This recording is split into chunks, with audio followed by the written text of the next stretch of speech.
Welcome to the Tournament Poker Edge podcast, brought to you by TournamentPokerEdge.com, the only podcast dedicated exclusively to poker tournament strategy. Now here's your host, Clayton Fletcher.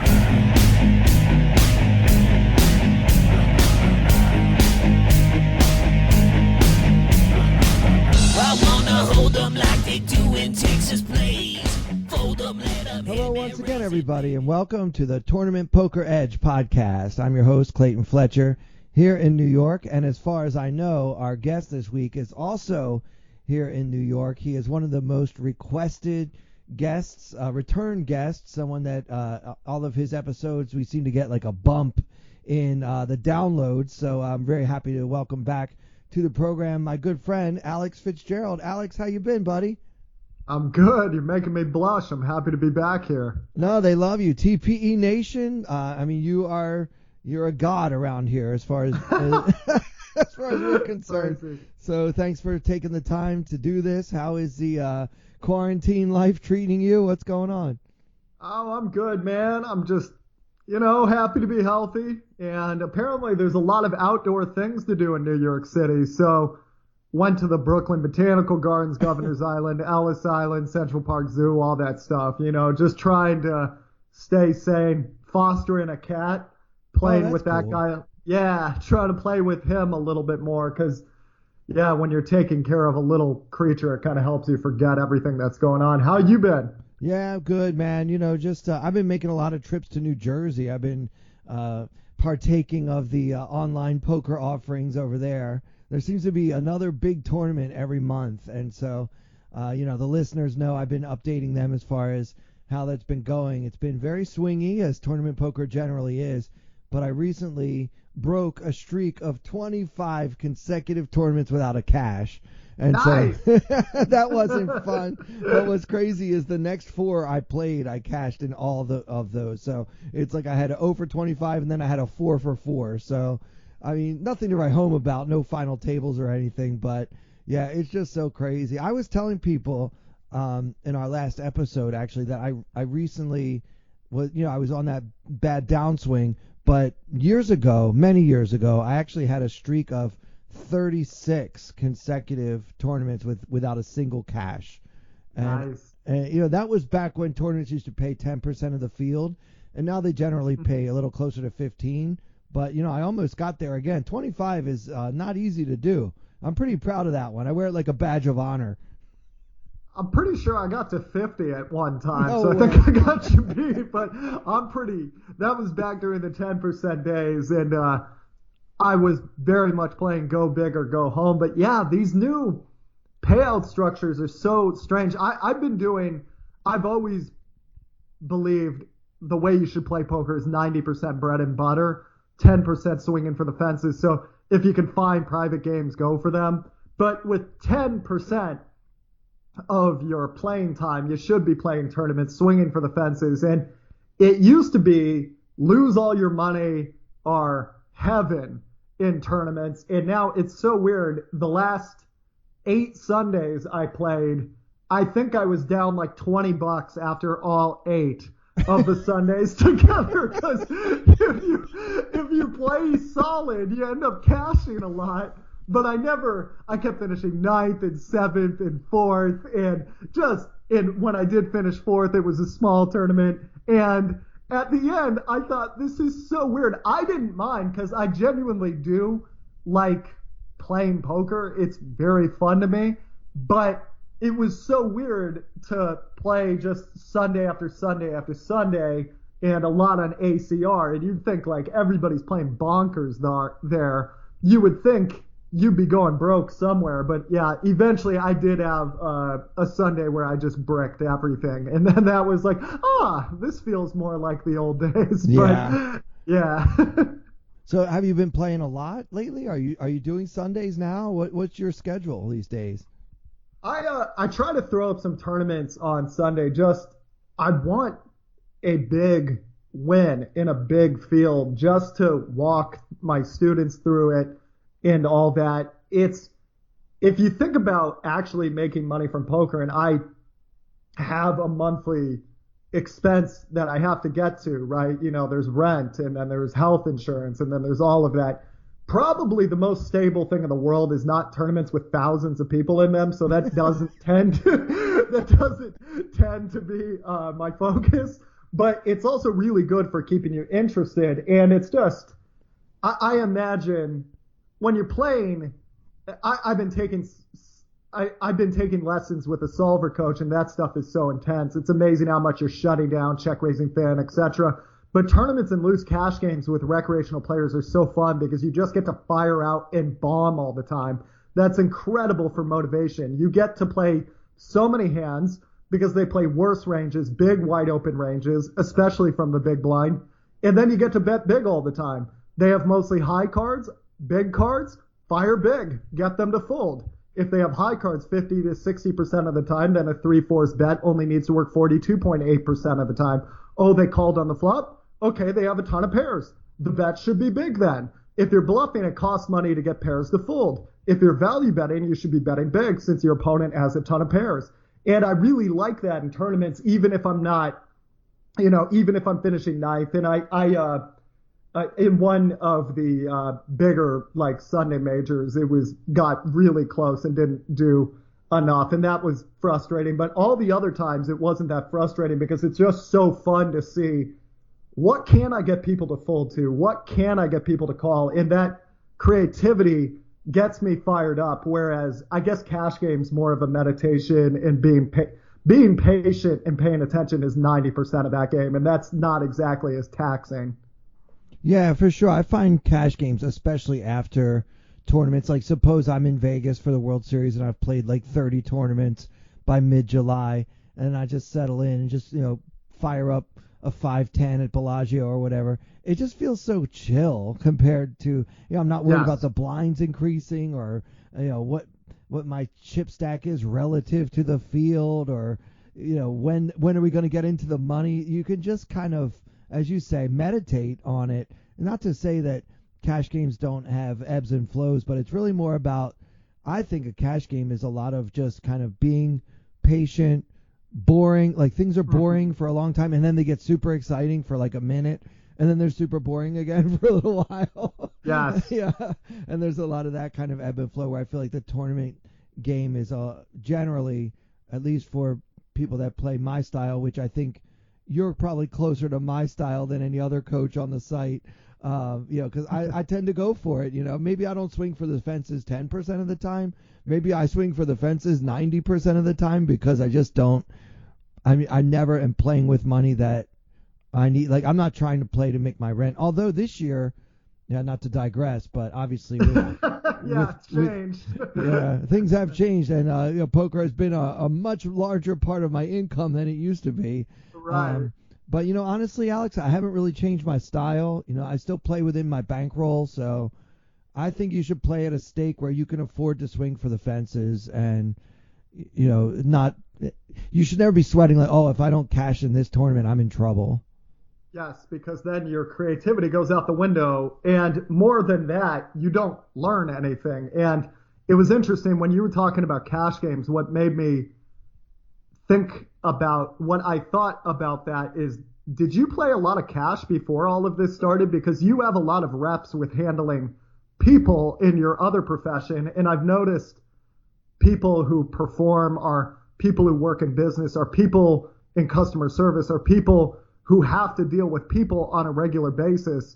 In live cash games, that is a huge asset, because maybe the guy's a nit 8 hours of the day, but this 1 hour he's pissed off for some reason and no one really knows why. And if nobody else is picking up on that, you can really take a big pot off of them. But do you play much live cash normally? Yeah, I do. I play a good amount. Lately I've kind of been switching to PLO for cash games. And nice. So yeah, it's really fun because I'm good at flipping. But that's a good skill. Yeah, it's a little bit different. I don't think reads are quite as important in PLO. They just don't come up as much because it's just kind of 4 cards. Everybody always sort of has something. So it's hard to tell whether he's just excited because he has a wrap or is he's excited because he has the nuts or whatever. But yeah, back in the day, I used to grind a lot of kind of low to mid, like 2.5, 5.10. I got up to like 10.25, no limit hold'em at one point. But I never played any higher than that. But yeah, I found, especially if I play long sessions with the same guys, kind of chatting them up a little bit and, getting into that relaxed atmosphere of, okay, well, we're just here at this table and you're going to win some pots. I'm going to win some pots. It's kind of, it's just a different vibe than the tournament. I feel like in tournaments, people are so much more cutthroat and so less inclined to tell me anything about themselves. But when you're sitting there relaxing at a cash game, you order food at the table, that whole kind of atmosphere. Sometimes we even get around to drinks. Then that's when people start to come out of their shell, and then I can sort of get more of a sense of who they are and how much the money means to them. I think that's the key. Is who's going to be able to call you down light and who isn't. That's 90% of it for me. Yeah, and getting people talking, like you were saying, is so important. But yeah, I digress. We were talking about tournaments. You were asking me. Sorry, I kind of went off on a jag, but that's how we do it here. You know how this podcast works. We don't have an agenda. We're just gonna chit chat and then we're gonna talk about some hands. Yes, sir. But yeah, to answer your question that you asked me a while ago, and then I got very excited talking about poker, as I am prone to doing. I'm booting up tournaments on occasion. Sunday's fun, and not a ton, but still very fun to be playing them. Yeah, I've been telling our listeners lately, I recently won, a few weeks ago, I won a $100 PKO on ACR. Nice. And, yeah, it was awesome. There were just a lot of really interesting spots because you kind of have, basically I find that the players at that level on that site fall into one of two categories. I feel like there's the guys that are really just trying to knit it up and get into the money, and then they start taking chances. And then there's just like the guys that seem to be, I don't know, from the sports betting world or some other world where it's just all about getting it all in every hand. And just, I love it. Yeah. There doesn't seem to be any middle ground. Have you found that as well? I find what is most interesting to me about American regs is they have a real difficulty folding as they go deeper into the hand. And that's not something you see with more experienced players in other parts of the world. And that's really interesting because you'll see nitty players. What I have a hard time with on America's Card Room is, yes, there's the guys who, it's so funny, the screen names on America's Card Room versus Full Tilt Poker. Like on Full Tilt, it would be like Joe the Pro, our future WPT star. And now it's just like, I hate all of you is the name of the screen name. F you and your dog. And there's a lot of people that have given up. Or they know they're playing poker for fun now, right? And that's great. They play for fun. But the thing that's really weird to me is a guy will play nitty for 3 hours and he just can't fold in one random hand. And that's different than when you play with other guys where the bluff is open a little bit more often if their range is capped and they can put hand ranges together and they know that your range is very strong. Oftentimes you can earn a fold with a well-timed bluff, but I end up having to value bet a lot more thinly than I would. The board comes like 9-5 for Jack King, and I'm sitting there with 9-8 going, okay, I think I could get 3 straights off of this guy, and that just doesn't exist in other parts of the world, right? It would be, well, okay, maybe my pair isn't good as much here. So even with the nittier players, I find myself value betting quite a bit. And yeah, there's a lot of people that seem to they play tons of tables and they play very nitty, and they're doing something else or watching football or whatever it is. And then there are guys who are watching football and two-tabling, and they're really getting it in. I feel you on that. Yeah. Now, this kind of reminds me of a point that you made in your book. Make sure I get the title right. Exploitative play in tournament poker? Is that in live poker? But in live poker. Okay. Yes, sir. So yeah, now I really enjoy reading that book, and the passion that comes out when you start talking about poker, even just a minute ago when you kind of got a little fired up just talking about the game, and your love of the game really comes out in your writing style. But one of the Thank you. Oh yeah, you're welcome. But one of the key takeaways from that book for me, something that's really stuck with me, about that book is you're of the opinion that nobody's ever going to fold anyway, so you might as well size up when you have it. Yes, sir. And, I really have been working on that. Yes, sir. And particularly from the big blind, because a few years ago, when everybody was min raising all the time, it actually made a lot of sense to defend close to 100% from the big blind, because you were always getting such a ridiculously good price because the opening bet was always a min raise. But now some people haven't adjusted properly, as the standard open is closer to 3x than it used to be. Now you find players are still defending as though it were a 2x because they don't actually understand the math behind it. So let's talk about that first. Do you find that that's kind of what's going on as far as like blind defending in general from a macro perspective? Yes, and it has, and in the book I did say, hey, if you open bigger, just so you know, most likely in a couple of years, people are going to start figuring out what you're doing, because this is a very simple thing. Whereas when a play is more layered, people don't see it. Let's say you do something very tricky on the turn, or you do a value bet on a specific type of river. That's something that is going to be very difficult for an opponent to see out of you multiple times. But your open size, your opponent's going to get to see it frequently.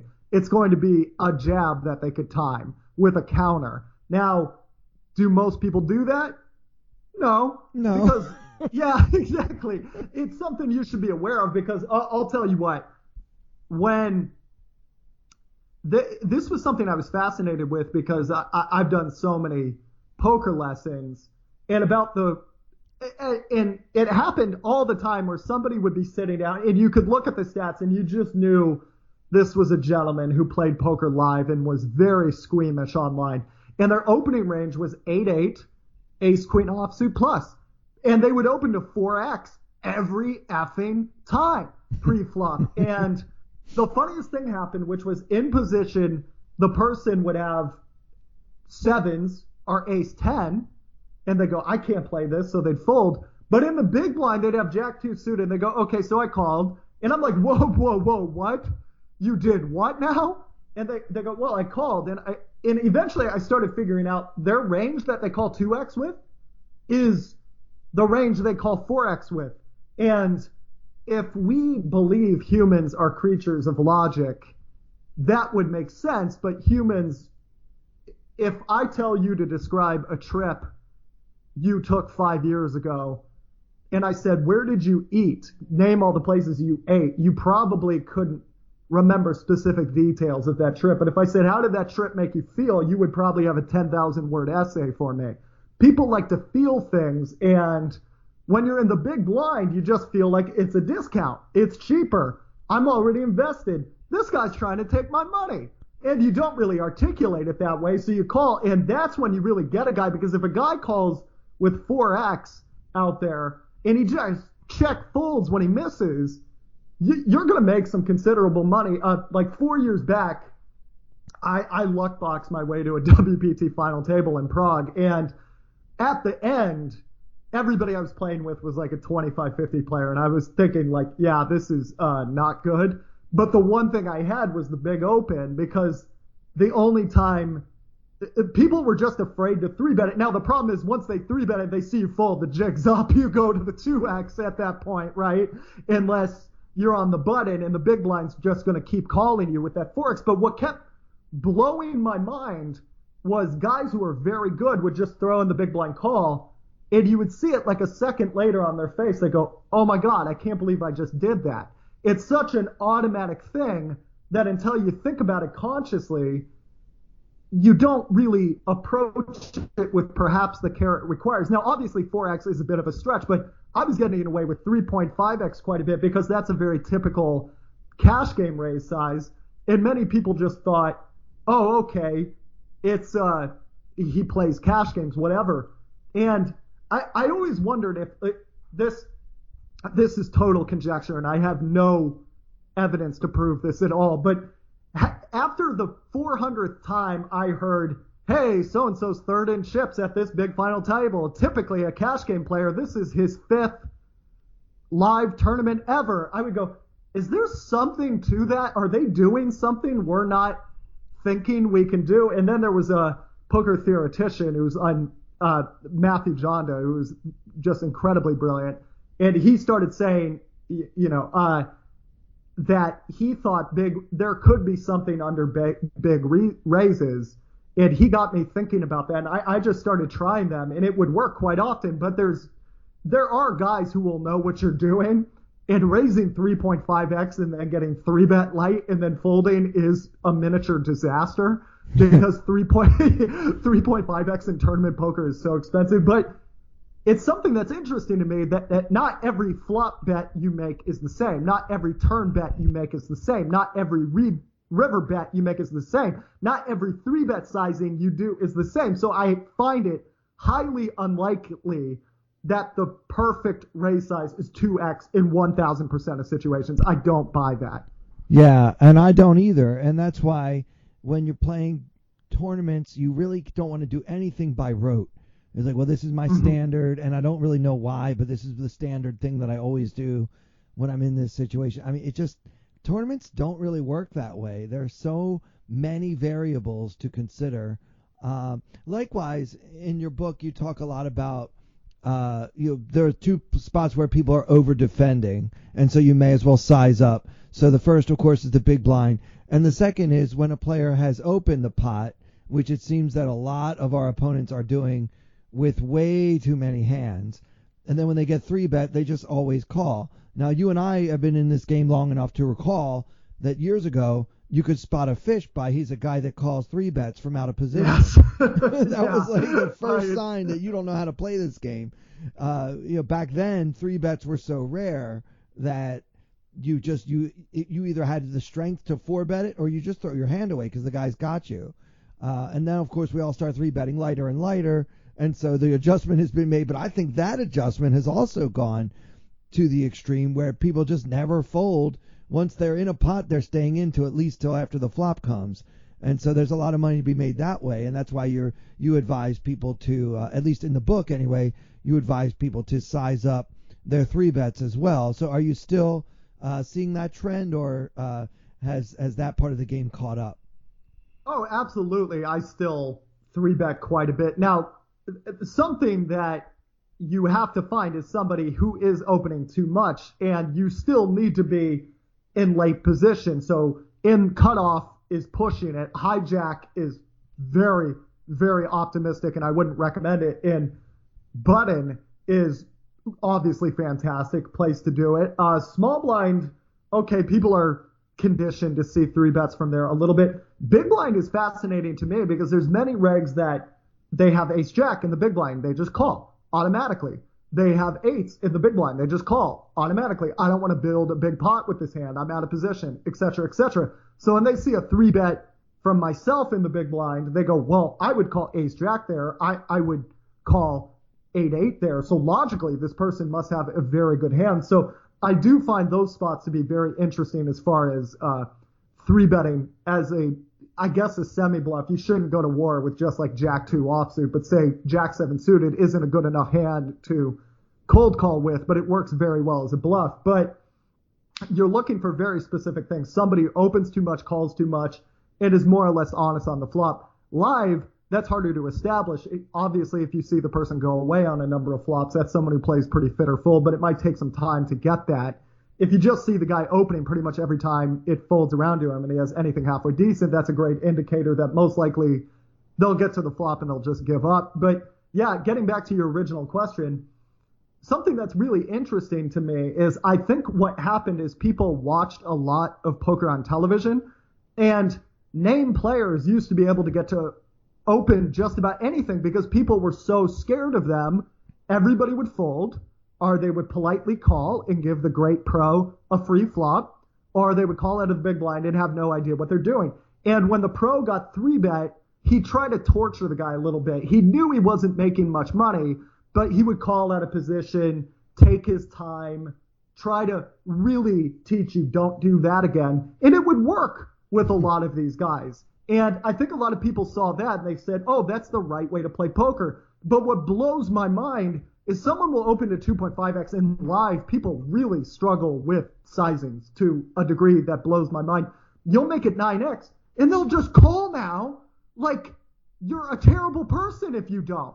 And 9x is like what aces makes. Like that's like your best, that's your win rate for 100 hands. You better be defending that like it's your child. Now, there are some people who check raise quite a bit, who donk lead quite a bit, who float quite a bit, who know how to lead into a 3-better that's getting out of whack.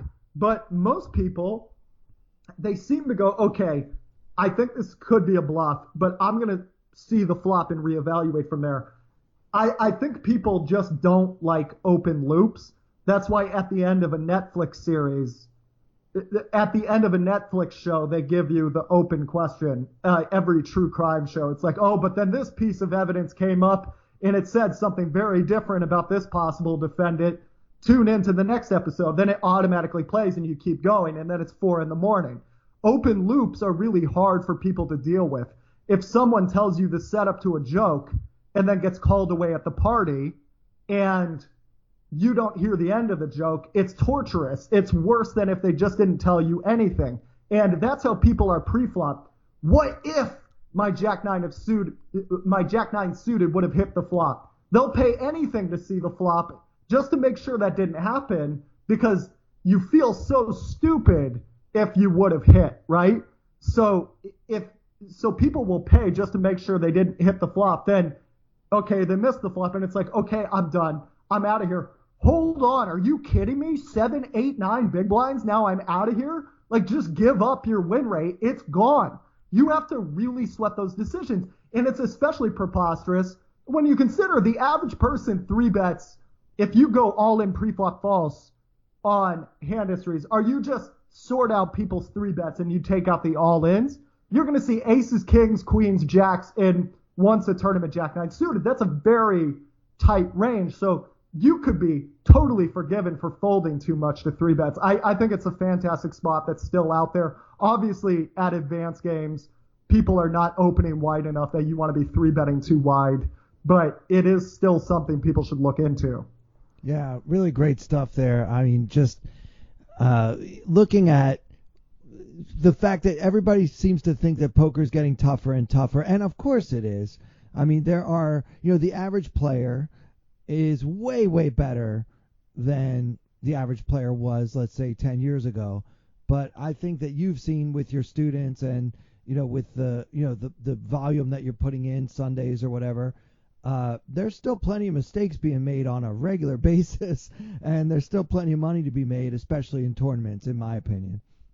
Absolutely. People really struggle with loss aversion. People really struggle with, when you get a tune in your head and it's driving you crazy. Like, what song was that? I can't remember that. That was a song in high school. What band sang that? And then you're washing the dishes and it hits you. Oh, yeah, I remember that band. And it's like the greatest relief ever.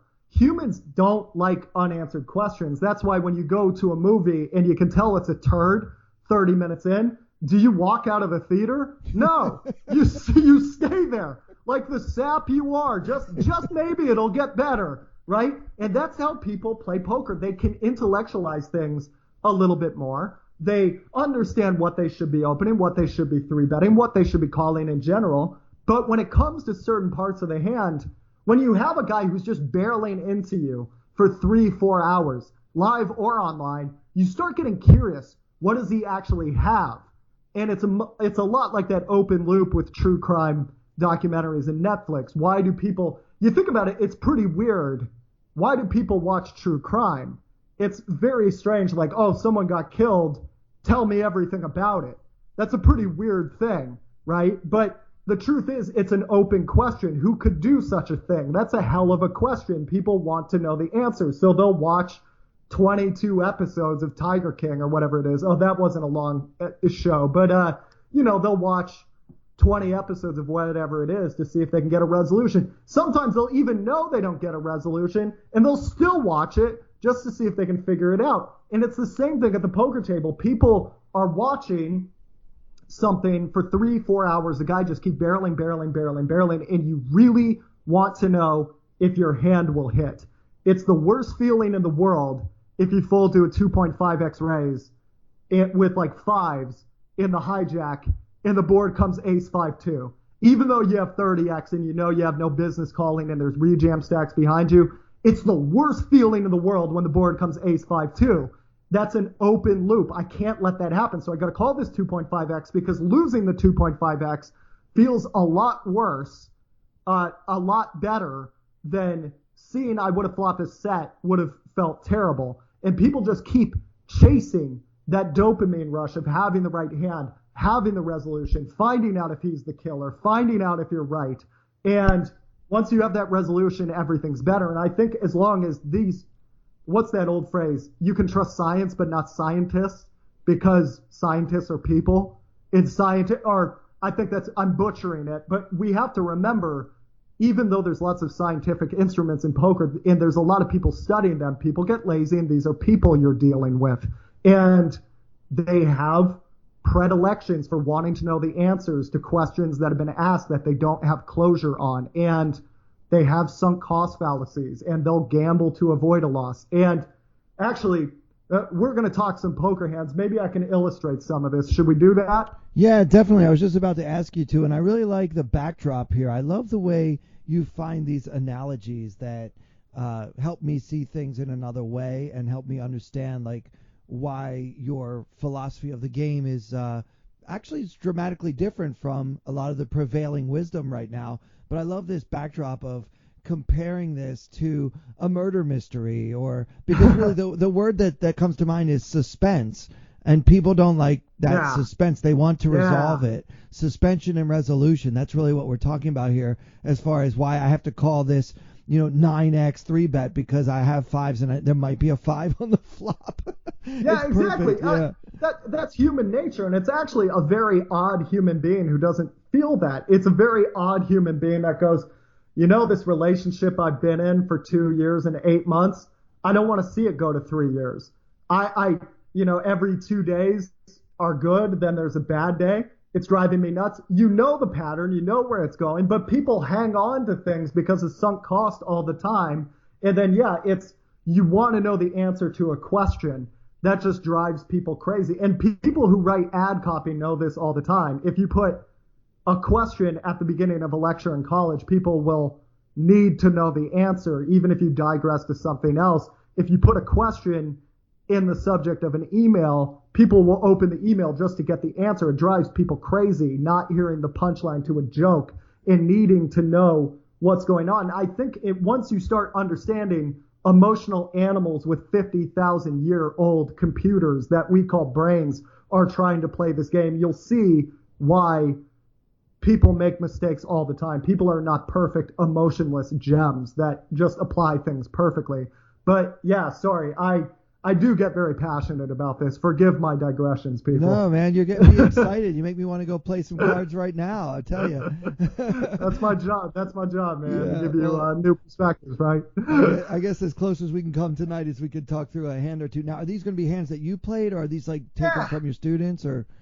Yeah, these are hands I played. So let me set you guys up on this one, and let me try to get every detail so it's easy to remember. So I'm actually clicking through the hand right now so I can make sure I've got it. So I'm playing against a good reg I think might be a little too passive in certain occasions, but he's played pretty well so far. And this is a $30 tournament with just about 2 billion runners on America's Card Room. So I can't remember how many runners, but we're very deep at the beginning. The blinds are 275, 550, with an ante of 70. I have 47,085. My opponent has 47,455. And that's the beginning of the hand. It gets folded to us in the small blind. Again, the blinds are 275, 550. And I raise with pocket eights. Okay. I raise, you good? Yeah, so let me stop you here. So just to kind of put a little bit of color on it. So you have about 90, is this 90 big blinds we're playing here?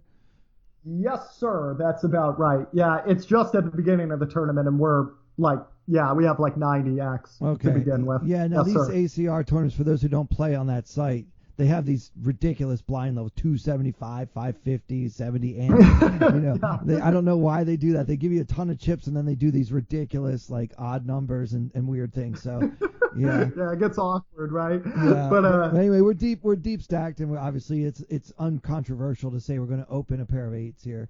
And yes, what's sir. our position again? We are in the small blind. The villain is in the big blind. We'll keep it real simple. Okay, so it folds all the way around, and we're first in. Yes, sir. All right. we raise to. I make it 1650 without belaboring this point. I'm fine building a pot here, and he goes ahead and calls because he's been a little more passive. I'm liking that even out of position. Although I don't love being.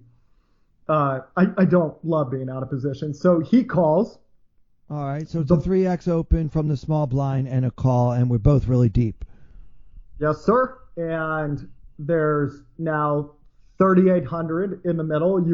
We have 45,000, and the board comes 8 of diamonds, 6 of spades, 3 of hearts. We have 8 of hearts, 8 of spades. What would you like to do here? Well, it's always nice to flop the nuts. Yes, sir. Yes, sir. I think that you're going to see bet this board when you have ace high. You're going to see bet this board a lot. So I wouldn't do anything tricky here. I would probably just bet like around half the pot. Not to go to a default, but I don't want to give away that I have a monster, but I also don't want to check because we've got so many chips to try to win here, and people call with any piece. So if he flop middle pair or draw, there are several draws available, and a lot of these guys will even call you with a gut shot, even if you bet relatively big. So yeah, I don't see any reason to get tricky with it. I would just go ahead and see bet with the top set. Yes, sir. I agree with you here, which is that the average person, theoretically, his big blind calling range should be monstrous. So we should be firing quite a bit on this board regardless. So to mask how often we're doing this with nothing, leading with top set would just be great. But also, if we're thinking about this from an exploitative standpoint, the idea is how much can we bet where like king 10 high that wants to see another card doesn't blink, just goes, okay, cool, I call. Because if we get that, that's a lot of value. And we would love it if that person turned a pair. So I tend to think, I agree with you, like half pot or under tends to be what people don't blink at. If you go to 2/3 pot, a lot of people go, okay, let me think now, because that's not a normal bet. So I didn't like that. So I went exactly half pot, 1925 into 3860, and he calls me very quickly within 2 seconds. Yes. Great. So he called. Yeah, sorry, go ahead. No, let me just jump in because, we're loving this. First of all, I love that you did exactly what I would have done. That's always nice when the... I agree with me. Yeah. No, I do love on the rare occasion that the TPE coach is on the same page as I am. That's always a nice, reassuring feeling for me. But, on a serious note, I think that the quick call is important. Like, he didn't have to think about it too much. He could have an open-ender. He could have any piece, like I said, any piece of the board. And sometimes they call extra quickly because they have no intention of folding. Like, what if he has like pocket fours? It's like, I'm definitely going to take one off. I know Alex is going to fire so many times on this board. I'm just going to take one off and see what happens on the turn. And sometimes they do it very quickly to try to discourage you from firing again when you're bluffing because they don't have enough to call another bet with. So... Yes. Now, I don't know this particular player, but sometimes you can get a little bit of a timing tell by the quick call. But the main thing is he's very unlikely to have a set himself, because what I tend to see on ACR especially is when they flop really big, they tend to pretend to use their time. Oh, what should I do? So if this guy had bottom set here, I don't think that quick call would be in his range. I agree with you. Actually, the way I got killed by this German player when I was playing with him a few years back is he just snapped me with top set, and I was like, he capped his range, and I just fired off 3 streets like hopelessly. but I was like, wow, that was really good. He clearly, and he didn't there was no acting either. He did it like very confidently, like I like my pair, I'm going to call down with my pair, and I was like, oh great, you won't call down with this pair, you're too smart. And then, oh no, you're smarter than me. Yeah.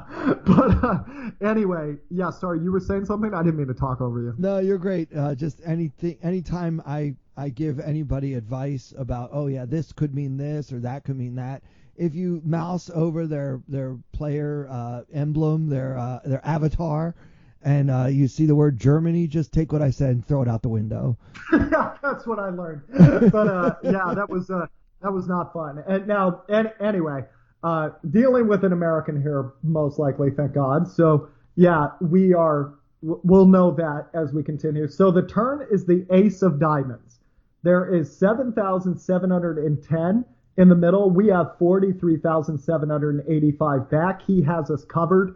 The board right now is 6 of spades, 8 of diamonds, 3 of hearts, ace of diamonds. What would you like to do here?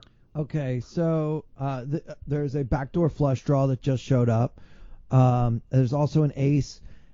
I'm not crazy about the ace. I feel like it could end up being an action killer for us a lot.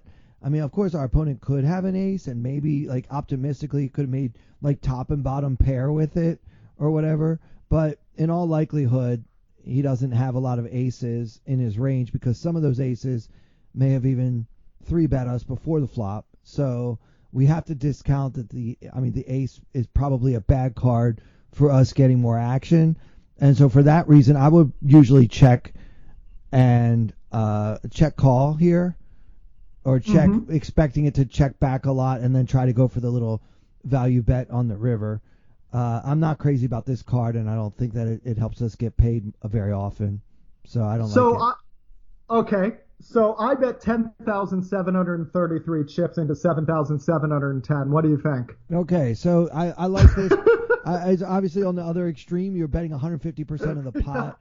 And now you're doing the optimism thing, right? Here you want him to have at least a pair of aces. You want him to have 2 pair bottom set. Like, you want him to have something to call you with. And what's good about that is now you can actually consider playing for stacks on the river if you get action here. And so you're kind of taking the lower percentage but higher payout route, right? Yes. Because if he has 2 pair, he's not folding to any bet. And so that's kind of the best case scenario, is that he made 2 pair with this card, which would be awesome, obviously. Yes. So, here was how I looked at it, which is the big blind calling range versus the small blind is a specialized situation. And let's go with, I was going to go from a theoretical standpoint, but let's just talk about exploitative to begin with. When he calls us on this flop, what he has is ace high, weak pair, middle pair, a pocket pair below top pair, or top pair very, very unlikely, obviously, because we have 2 8s. And that's none of those hands really like calling on the turn. But what's really interesting is this is a very exploitative play, and I find it interesting. I don't see it more, which is combinatoric-wise, like combination-wise, his most likely hand on the flop is an ace high, if you think about it. And if he has king high, he's not calling another bet regardless. If he has a 6, he's probably not calling much. But his combination-wise, his most likely hand on the flop is ace high. Because think about it, when small blind opens, you guys are impossibly deep. You call out of the big blind with ace high, and the board comes 8-6-3 rainbow. With ace 2, are you even folding? Most likely not, right? Yeah, I guess I do. So maybe You do? Okay. Maybe I'm too nitty, especially early in a tournament. I don't see any reason to call with ace high when you don't really even have a backdoor or anything. I stated the question incorrectly. Let me put it this way. Do we think the average person folds an ace high blind versus blind? Well, yeah. On a dry board? Yeah, that's a different question, and I guess the field at large in a $30 tournament with 8 million players in it on ACR, I guess you are getting a lot of ace high calls, even with like a weak ace high. So, yeah, and now if he finally got there on the turn, he might be suspicious of your overbet, but he's definitely not folding to it. I mean, he hit his card. Yes. Well, and that was the thing I was thinking is, okay, let's take a big blind calling range here, which is somewhat controlled. So we have like 7-6 offsuit on up to king queen offsuit, ace deuce offsuit up to ace jack offsuit. We have all the suited aces. We have king queen suited on down. We have all the unsuited broadways. We have the suited gappers, 10-6 suited plus, 7-4 suited plus, 6-3 suited plus, 5-3 suited plus, 4-3 suited plus, and we have the pairs 9s through 2. So if we look at that range, when he calls us on that flop, and let's assume he calls with open-ended straight draws, gut shots, over cards that could turn into something, so like backdoors, ace highs, weak pairs, middle pairs, pocket pair below top pair, and top pair, what percentage, what hand do you think he has the most of? It's ace highs. 25% of those combinations are ace highs. The weak pairs are not 1 out of 10 hands here. The middle pairs are not 1 out of 10 hands here. His most likely hand on the flop is ace high combination wise because, well, it's a dry board. I don't really think he has it. I want to float. What high card is most attractive? It's the ace high. He has ace deuce offsuit in his range. He does not have king deuce offsuit in his range. So even if he wants to call us with more kings, he can't logically do it because he doesn't have them from the beginning if he folded some of them. So he has primarily ace highs here. And this is an exploitative play I do all the time, and it works a ton because when we put out that, I'm doing it with Flopzilla right here, so I'll read it out to you guys. So we put that ace of diamonds on that turn. What we're going to find out is he has top pair 19.7% of the time. He has two pairs 6.4% of the time if we just had him floating with what I just discussed.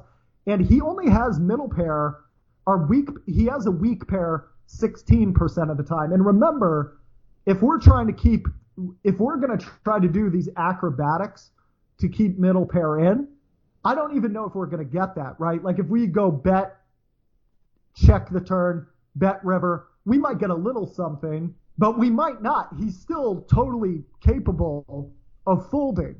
Whereas I think you said it right there. Who the hell is going to call with ace 7 of hearts on this board thinking, okay, I got a little back door. I've got 3 to a straight, hit the ace, see the overbet and go, I'm out of here.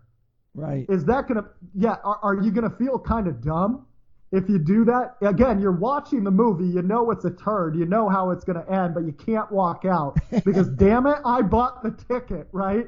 And, anyway, sorry, you were going to say something. I didn't mean to cut you off. No, I'm just kind of enjoying the, the continuation of your beautiful analogy there with the movie. And yeah, I mean, I guess, I was thinking he doesn't have a lot of ace high because we bet half the pot on the flop. I think he has more ace high when we bet lower on the flop. That's a good point. Yeah, but you didn't bet the pot. I mean, you bet half, and some players will look at a half pot bet about the same as they would a quarter size pot bet. So, I like it. And, the key is you have a big hand, and you may as well be optimistic. And now that you can, kind of put your things into or put the different hands into the Flopzilla or whatever kind of solver program we want to use, and you can see that it's actually that high of a percentage, we have cause for optimism, and especially knowing that he's in position with top pair, and he's very likely to call this bet. If you float the flop and then you get there on the turn, how many of us can actually lay down even to an overbet? I don't think you see that a lot in a $30 tournament on ACR. No, definitely. And I know most of the people listening to this podcast and most people who play recreationally, it is $30 tournaments, $50 tournaments. And that's where you get a lot of people playing for fun. A lot of people, they'll spend $30 just to see if you're full of it just because they've never seen it before. What is this? I just have to know. And it's like, and you can almost hear the buddies they have in their Discord group going, did you really call on the flop with ace-5 to fold on that turn?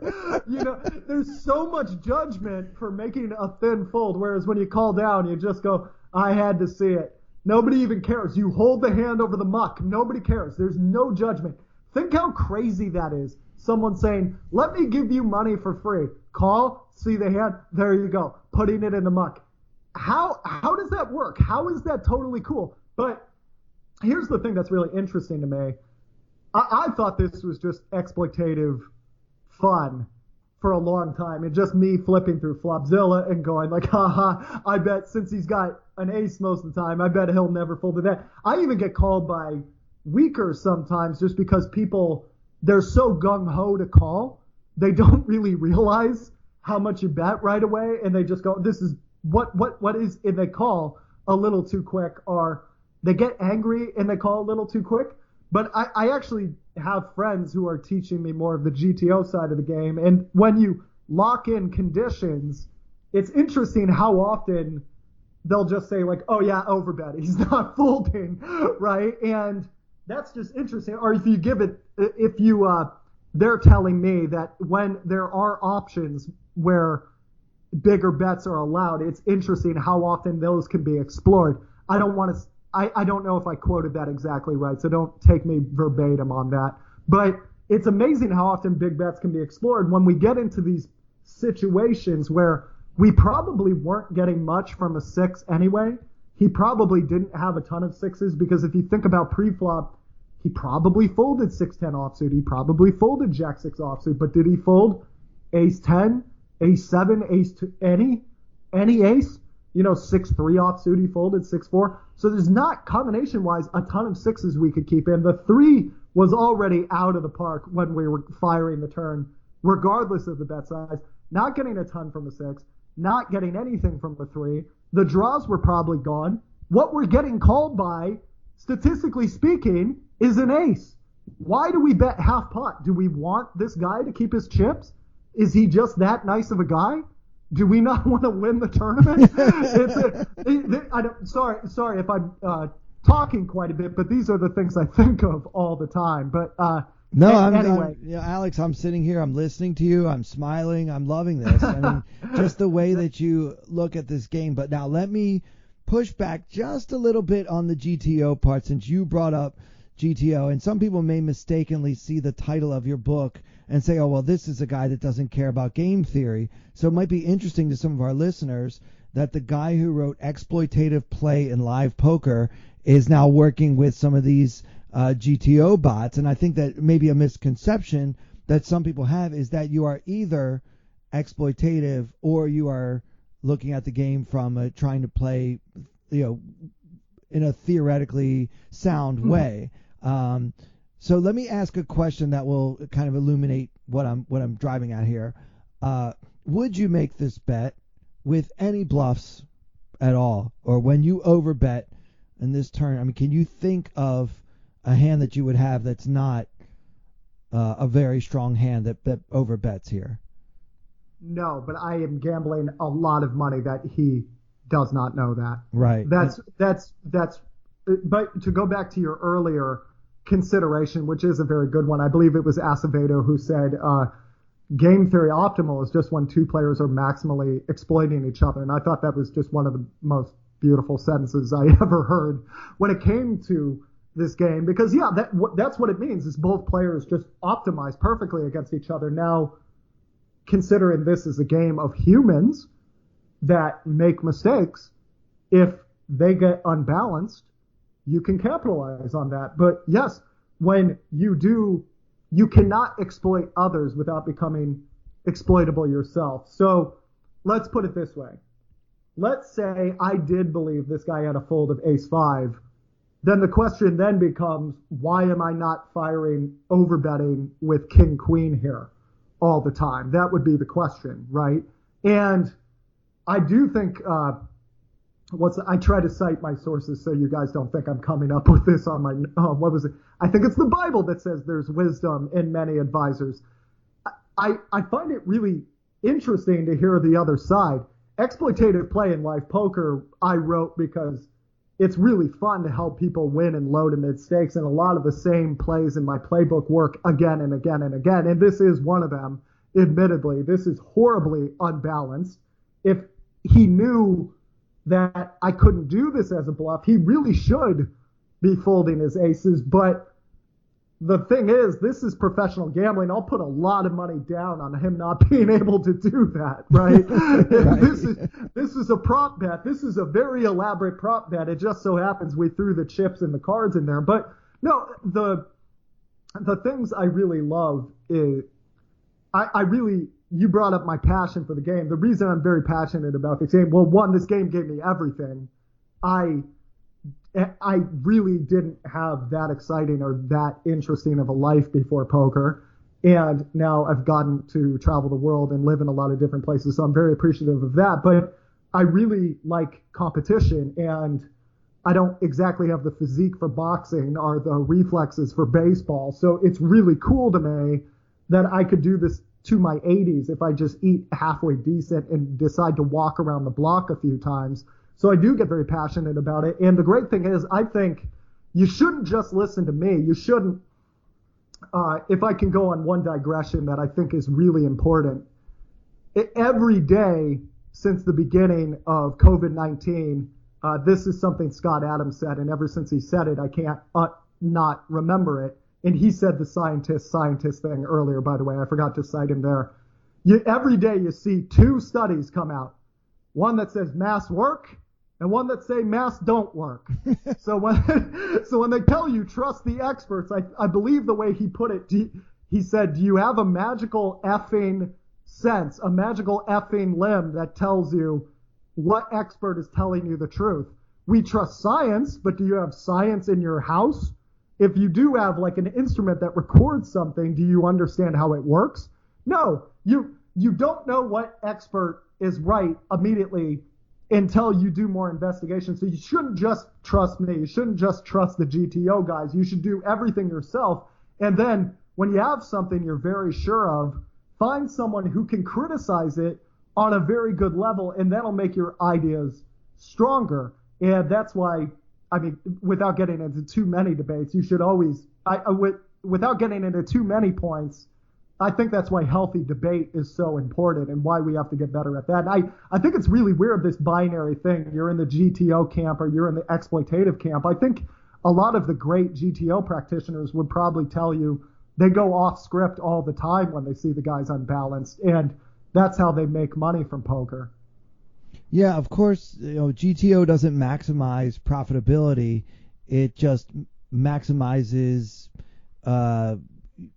protection. It's like you're protecting yourself from not being exploited by playing the GTO style. And if you play perfect, in quotation marks, but if you play GTO like a bot, you basically can't lose. But it doesn't do stuff like maximizing how much you can win. So it's different. That's where the exploitative side comes in. So yeah. Now another question about this turn card here, kind of related to this. So you wouldn't make this play if the turn comes a queen or something. It's got to be because it's the ace, and you know he has so many ace highs that now have a top pair, and you know that you're always getting action from those hands. So that's the perfect card for you to barrel. Really big here, 150%. 150% pot on the turn, which you don't see that. So a lot of times players that are on that site every day, and then they see that, they're like, what does this mean? I don't know, but I have an ace, so I'm not folding it. So exactly. And this is a very special situation, because let's say I was in the cutoff and he was the big blind, and this board came 8-6-3, and he check calls. Now I'm not gambling. Ace 2 is in his range a lot of the time, or ace 5 is in his range all of the time, or ace 7 is in his range all of the time. But small blind versus big blind, people just do not like to fold. And it hit me like a rock when I was seeing this hand. Oh, this is going to be the best exploit of the night. I can't wait to show this. And to go back to your GTO analogy, GTO's this, like, to me, when I've played with GTO players I really respect, it's like dealing with a Floyd Mayweather. Every time you think you got him, you don't. It's like just beautiful defense, and then they get you out of sorts somewhere and they attack. And I think I have a lot of respect for that. That's really fun when I've got I've had the opportunity to play with great GTO practitioners, but if you're playing in a cash game and you've got a guy who just came in out of the club and he clearly struck out at the club and he's 8 Red Bull and vodkas deep and he's calling with just anything, well, he calls with anything out of the big blind. Well, you should never raise as a bluff, and when you have aces, you should make it 10, 20x or whatever he's going to call. It's totally exploitable, but that guy's not going to notice. Now, this guy actually, this reg, he plays pretty good most of the time. I didn't think he was going to be able to fold the ace because, like we said, the Discord group, like you called with ace-7 to fold on the turn? What were you thinking? So, yeah, I bet big, and to put a bow on this, he called. The river was the queen of spades. There's 29,000 in the middle. You have 33,000 back. What would you like to do at this point? Well, we may as well just stick it all in. That's what we did. He had a really surprising hand, which is still kind of a bluff catcher if you think about it. He had ace queen here and he called. Wow. And which I didn't. And by the way, there was no thinking on the turn. It was just actually, you know what? My bad. I'm not sure if that was what happened. He had a really quick call. The other thing I wanted to talk to you about is when he called really quick on the flop, I thought that made it more likely he had ace highs, because if you had like a combo draw, or excuse me, not a combo draw, but if you had a draw, you would go like, maybe I should raise here because he probably doesn't have anything most of the time. Or if you had a pair with something really nice, maybe you would think that. But I thought a lot of the draws were probably needing to take a second whether to raise or not. A lot of the remaining 8 in the deck might think about raising for value or anything like. I thought it was primarily ace highs. I thought it was primarily high cards when he just beats us into the pot, because in my experience, a lot of the time in these $30 tournaments, that's you. Don't you dare bet again on the turn. I like my hand. So I was like, oh, okay, that tends to not be a pair. So I thought he had this ace a lot on the turn. And yeah, going back to the passion thing, this just feels like a home run whenever you stack somebody. Like the average win rate is like 8 big blinds, 9 big blinds, 10 big blinds per 100 hands. If you had one hand where you could make 192 big blinds and you just gave it away because you were trying to sucker in the 4 or 5 for another bet, which might be folding, or the 3 for another bet that might probably is folding anyway, or the 6 that there's not even that many combinations from, that makes me physically ill. I really have been looking for these knockout shots for my students a lot more recently, and they've been having a lot more final tables, a lot more success. I've been having way more deep runs than I expected, have been more or less not streaky like I used to be, especially if you go to any site where people are even, there are sites even stateside than ACR, right? No, there's for sure. There's some regs on this site. There are other sites where it's just, hey, I've got a pair and I'm calling down, screw you. Yeah, no doubt about it. Wow, God, this is great, Alex. I mean, like I said before, it gets me excited. Like, whenever I talk to you about poker, like, it's contagious how much you love the game. It just makes me want to play, and makes me want to play better. And the next time I play, I'm going to see, well, is this a spot where Alex might recommend me trying to hit a home run here instead of just trying to eke out a few extra big blinds from this guy that has a marginal hand? Maybe we can try to exploit the fact that he can't fold top pair if he just got there. So let's see if we can swing for the fences more. Yeah, I love that, and that could like just add another dimension of profitability to my tournament game. So, thanks for sharing your insights. This is huge. Oh, you're quite welcome. Yeah, if you guys want to extrapolate this beyond just this specific hand, you guys have played poker for a long time, and I'm very happy I could get you wanting to look for these spots, because there's a lot of them. If you start thinking, there are situations in poker where nobody likes to fold. This is an obvious one, right? Small blind versus big blind. Who likes to fold anything here? Who even likes folding a 6 there? It's like clearly this guy's just trying to rep the overcard on the turn. I don't know if I'm going anywhere. If you ever find yourself in a spot where you think people might not be looking at bet sizes that critically, Remember, it's called no limit hold'em for a reason. It's not called half pot hold'em. It's not called pot limit hold'em. You are allowed to bet big when you believe this guy is not capable of folding. Opening your mind to that, especially in small stakes tournaments, low stakes tournaments, $30 tournaments, $50 tournaments, you'll start finding them again and again and again. I'll tell you what, once you get back to live, you'll find it's the same people playing $50 tournaments online who are playing 1Ks live, $500 tournaments live, and then you can get those really nice big pots and really punish people going down the stretch in tournaments and really punish the bubble. I love it. All right, well, we're out of time, but I wanted to ask you before we let you go, you have a number of videos up on TPE. If someone's not that familiar with you and your philosophy and maybe like listening to this podcast is their first introduction to you, which video would you recommend they check out first on our site? I would go ahead, whenever I'm reviewing another player's hand history, that's always a really good one because I keep the questions to the stuff that if you consistently ask yourself as you're playing, you're going to play better. Now, I'm going to let you guys know, I use a trick. I use a super condescending voice in those videos. Now, the reason I do that, it's a shtick. I am performing. This is my day job. It is my job to get you playing better. My job is not to be your friend. It's to get you playing better. And if someone's ever said something super condescending to you in a Starbucks before, you probably can remember that to this day. If someone has said something super condescending to you at work, you can remember that to this day, every word verbatim. So what do you think happens when I say something super condescending to you over and over and over again in the same spot? You're going to remember it. Now, I try to take great care and prepare before I show up and ask you the questions that are going to get you playing to make more money and to have more fun with this game and to be getting the results that you want. But anytime we're dealing with the low stakes tournaments, me reviewing another player, I really go in on trying to get you to that next level. So great. This is so great, Alex.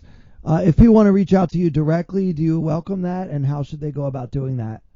Yes, sir. My email address is alex@pokerheadrush.com. Feel free to write in.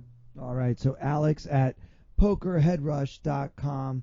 Alex, thank you so much for coming back on the show. Everybody loves when you're my special guest, and I just really appreciate you taking the time today. Happy to be here. It was a total pleasure. So for Alex Fitzgerald and for everyone else here at Tournament Poker Edge, I'm Clayton Fletcher. Thank you guys so much for listening.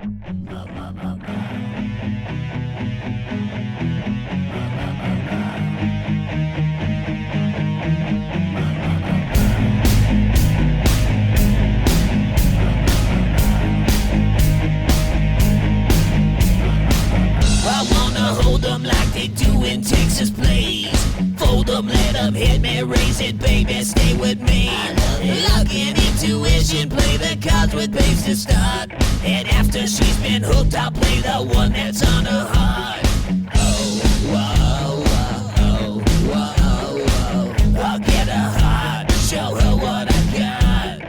Oh, whoa, whoa, whoa, whoa. I'll get her heart, show her what I got. Can't read mine, no she can't read a mile. Poker face, she's got to love nobody. Can't read mine, no she can't read a mile. Poker face, she's got to love nobody. Poker face, poker face. Poker face, poker face. I wanna roll with her, a hard pair we will be. While little gambling is fun when you're with me. I love it. Russian roulette is not the same without a gun. And baby, when it's love, it's not rough, it isn't fun.